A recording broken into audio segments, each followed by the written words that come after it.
Hey, welcome to HOWZA channel. In today's tutorial, you will learn how to add this PC icon to your desktop in Windows 11. Click on Windows icon on the taskbar. The menu will pop up. Click on Settings. Select Personalization from the left side list. Go to Themes. Click on Desktop Icon Settings. A new window will appear. Check what icon you want to display on the desktop. Check Computer option. Click on Apply and OK. This PC icon will appear on the desktop. Click on Windows icon on the taskbar. The menu will pop up. Click on Settings. Select Personalization from the left side list.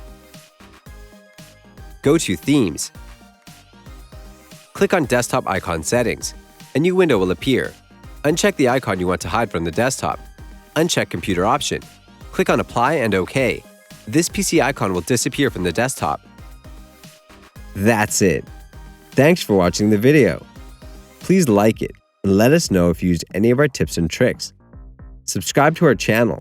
We upload new tutorials every day. See ya!